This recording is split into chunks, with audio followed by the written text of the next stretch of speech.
अच्छा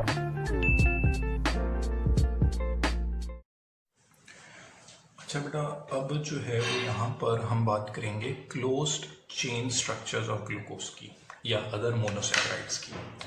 तो बेटा ये है इसका एक ओपन चेन स्ट्रक्चर ग्लूकोज का।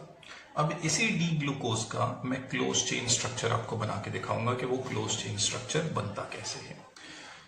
तो सबसे पहले बेटा आपको एक बात याद रखनी है कि यहाँ पर ये जो क्लोज चेन स्ट्रक्चर है इसमें कार्बोनाइल ग्रुप का डबल बॉन्ड ब्रेक होगा। दोनों कार्बन और ऑक्सीजन का एक एक बॉन्ड जो है वो क्या हो जाएगा बेटा, फ्री हो जाएगा। ठीक है, ये बात याद रखना। तो इस कार्बन का भी एक बॉन्ड फ्री हो जाएगा और इस ऑक्सीजन का भी एक बॉन्ड फ्री हो जाएगा। और यहां से ये H फिफ्थ कार्बन का जो OH है, इसमें से ये जो H है ये जाके इस वाले ऑक्सीजन से लग जाएगा, तो यहां पर ये OH बन जाएगा। इस ऑक्सीजन की वैलेंसी फुलफिल्ड हो जाएगी, लेकिन इस कार्बन का एक बॉन्ड अभी भी बाकी रह जाएगा। और ये वाला जो ऑक्सीजन है जिसने हाइड्रोजन लूज किया, इसका भी एक बॉन्ड खाली रहेगा। तो ये जो पांचवें कार्बन का ऑक्सीजन है ये जाके इस पहले कार्बन से जाके बॉन्ड बना लेगा और इस तरीके से ये ओपन चेन कन्वर्ट होके क्लोज चेन में आ जाएगी। तो अब आप इसको साथ साथ जो है वो देखते जाएं कि मैं कैसे यहाँ पर आपको दिखा रहा हूं। तो ये देखें बेटा, यहाँ पर ये रहा वो कार्बन। अब इसमें कार्बन और ऑक्सीजन का डबल बॉन्ड क्या हो गया बेटा, ब्रेक। दोनों का एक एक बॉन्ड फ्री हो गया है। ये वाला हाइड्रोजन वैसे का वैसा ही।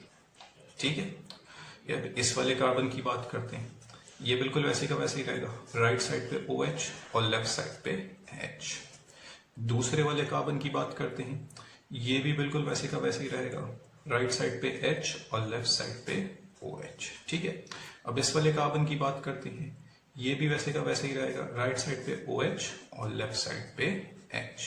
अब इस वाले कार्बन की जब बात करेंगे तो इसके लेफ्ट साइड पे जो H है उस पर तो कुछ नहीं होगा, लेकिन इसका जो OH का H था वो जाके इस वाले ऑक्सीजन से बॉन्ड बना लेगा, तो यहां पर OH बन जाएगा। ठीक है, अब इस कार्बन से जो ऑक्सीजन लगा हुआ है उसका क्या हुआ बेटा, इस कार्बन से जो ऑक्सीजन बॉन्डेड था वो ऑक्सीजन जाके इस फर्स्ट कार्बन से बॉन्ड बना लेगा, क्योंकि इस फर्स्ट कार्बन का भी अभी एक बॉन्ड खाली था।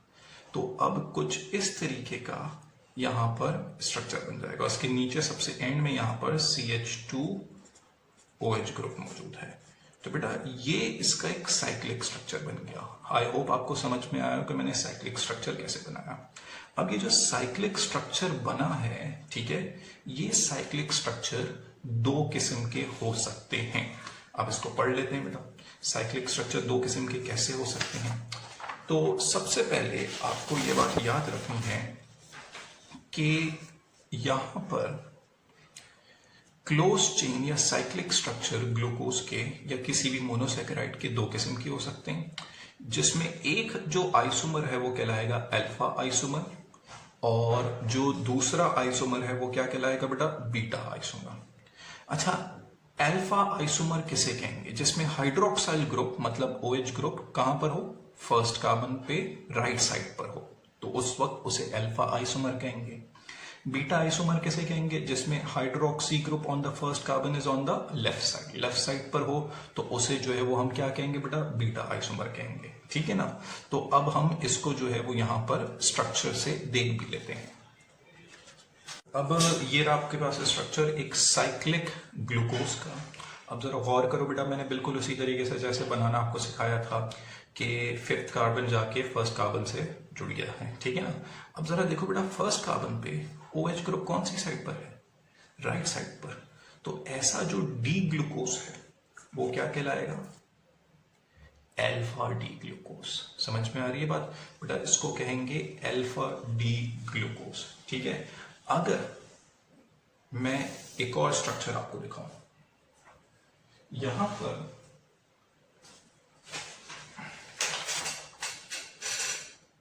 ये जो स्ट्रक्चर है, अब जरा इस स्ट्रक्चर को आप गौर करें। इस स्ट्रक्चर में हर बात नीचे सेम है, पहला कार्बन फिफ्थ कार्बन से बॉन्डेड है, बाकी सब चीजें सेम है, लेकिन फर्स्ट कार्बन पे OH ग्रुप कौन सी साइड पर एक्सटेंडेड है, लेफ्ट साइड पर है। तो ऐसे ग्लूकोज को क्या कहेंगे बेटा, बीटा डी ग्लूकोज। तो याद रखो बेटा, जो साइक्लिक फॉर्म होती है ग्लूकोज की या किसी मोनोसेक्राइड की, वो भी दो किस्म की हो सकती हैं, या दो आइसोमर्स उसके एग्जिस्ट कर सकते हैं। एक को अल्फा आइसोमर कहते हैं और एक को बीटा आइसोमर कहते हैं। अल्फा आइसोमर में OH ग्रुप किस तरफ एक्सटेंडेड होगा बेटा? राइट साइड की तरफ। और बीटा आइसोमर में OH ग्रुप किस तरफ एक्सटेंडेड होगा? लेफ्ट साइड की तरफ। चलो एक मरतबा इसकी डेफिनेशन दोबारा से देख लेते हैं। तो जरा देखें बेटा क्या लिखा हुआ है। Hydroxyl group on first carbon is on the right side, ठीक है ना, अल्फा आइसोमर में। और बीटा आइसोमर में hydroxyl group on first carbon is on the left side. ये बात समझ में आई आपको? अच्छा बेटा, अब जो है वो मैं आपको यहां पर फ्रक्टोज का स्ट्रक्चर दिखा रहा हूं, जिसमें कीटोन ग्रुप मौजूद है। अब जब किसी कार्बोहाइड्रेट के मॉलिक्यूल में कीटोन ग्रुप मौजूद हो, तो इसका जब open chain structure close chain में आता है, तो वो स्लाइटली डिफरेंट यहां पर रिंग बनाता है एज कंपेयर टू ग्लूकोज, जिसमें एल्डिहाइड मौजूद था, ठीक है ना। तो यहां पर देख लेते हैं कि फ्रक्टोज जो है जब वो क्लोज चेन स्ट्रक्चर बनाएगा तो वो यहां पर कैसे डिफरेंट होगा। तो वही बात इसमें जो याद रखनी है जो ग्लूकोज में थी, वो ये है कि इसमें कार्बोनाइल ग्रुप है, ये रहा। इसमें कार्बन ऑक्सीजन का डबल बॉन्ड ब्रेक होगा, दोनों का एक एक बॉन्ड क्या हो जाएगा? फ्री। और जब दोनों का एक एक बॉन्ड फ्री हो जाएगा, तो इस वक्त जो है वो आपको देखना है यहाँ पर कि इस कार्बन का एक बॉन्ड फ्री हो गया, इस ऑक्सीजन का एक बॉन्ड फ्री हो गया। तो इस ऑक्सीजन से कौन जाके लगेगा? ये वाला जो कार्बन है, जिसका H जाके इस ऑक्सीजन से लग जाएगा और OH का बॉन्ड बना लेगा, ठीक है। तो अब जरा मैं इसको बनाना साथ साथ आपको दिखाता हूं। तो बेटा सबसे पहले जो ऊपर वाला ग्रुप है वो वैसे का वैसे ही रहेगा।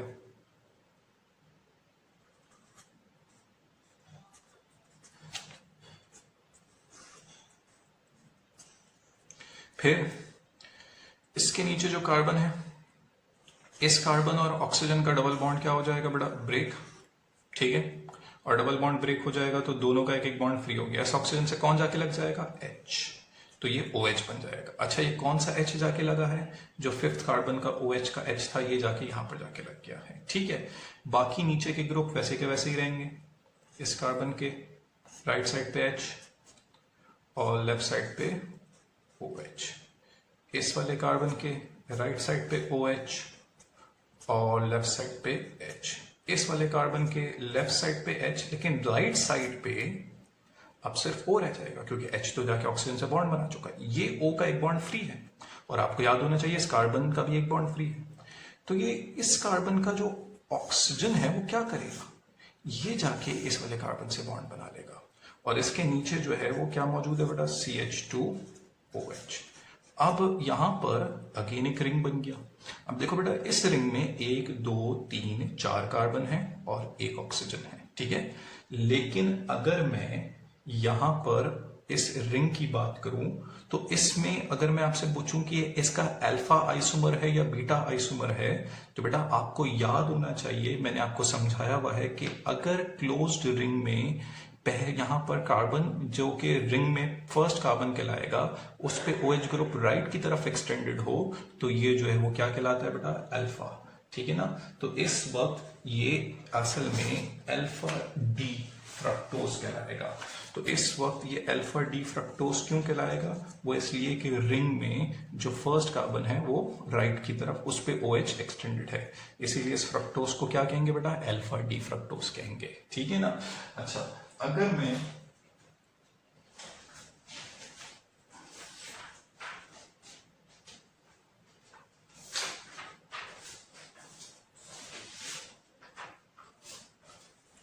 बात करूं यहां पर